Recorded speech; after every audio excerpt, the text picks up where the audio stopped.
Seconds చూసుకోండి. Okay, ప్రస్తుతం మనతో పాటు శివరుద్ర స్వామి ఉన్నారు. శివరుద్ర స్వామి గారు, మొదటి నుంచి మీరు అఘోరి విషయంలో అంటే తనకి వర్షినికి న్యాయం చేయాలి, వర్షిని ఇష్యూ ఉన్నప్పటి నుంచి మీరు బయటికి రావడం అనేది జరిగింది. ఈ రోజు అరెస్ట్ చేశారు, ఏ విధంగా ఫీల్ అవ్వడం అనేది జరుగుతుంది? ఇది చాలా ఆనందమైన విషయం కాదా?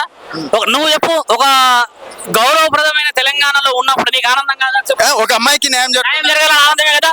నీ ఆనందం నా ఆనందమే కదా. మన ఆనందం ఏం తెలుసా మిత్రమా? సనాతన ధర్మాన్ని న్యాయం గెలిపించడానికి ప్రయత్నించడం, అది నిజమైన ఆనందం. కాబట్టి ఈ రోజు ఆడపిల్లల తల్లిదండ్రులు బయటకు వచ్చారు, వాళ్ళ మామలు వచ్చారు అని అంటే న్యాయం ఉన్నది కాబట్టి వచ్చారు కదా. మనందరం వాళ్ళందరూ గెలిపిస్తాము.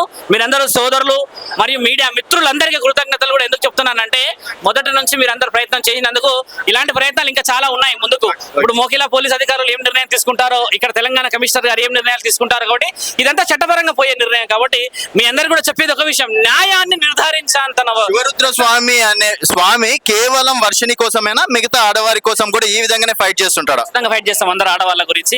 వర్షిని అన్న అమ్మ, రాధిక అనే అమ్మ, ఏ అమ్మల కన్నా అమ్మలు వచ్చినా కూడా న్యాయం ఉంటే ఖచ్చితంగా మనం ముందుకు వెళ్ళాలి. మీరందరూ ముందుకు వెళ్ళాలి. శివరుద్ర సాధు ఒకటే వెళ్తాడు వర్షిని గురించి. వర్షిని నీకు ఫోన్ చేస్తే అన్న ఇది పరిస్థితి ఉందంటే రావా? ఎలా ఉంటారు మిత్ర? ధర్మం గురించి మాట్లాడాలి. సాధు సత్పురుషులంగా వచ్చి ఎల్లూరు శ్రీనివాసుని ఎడ్డుకోవడానికి గల ముఖ్యమైన కారణం ఏంటంటే, రుద్రాక్షలు వేసుకొని చితాభస్వం రాసుకొని ఏది పడితే అది తిట్టడము, పోలీస్ అధికారులను తిట్టడము, రేవంత్ రెడ్డి గారిని తిట్టడము, సాధు సత్పురుషులను తిట్టడము, ఏది పడితే చేయడం, ఇలాంటివన్నీ చేసినందుకే ఆయన గారిని ఆపడం జరిగింది. బలమైంది. మీరు అందరు కలిస్తేనే కదా ఇదంతా బలమైంది. పిచ్చి పిచ్చి ప్రశ్నలు ఇవన్నీ. నా వెనక పరమశివుడు ఉన్నాడు.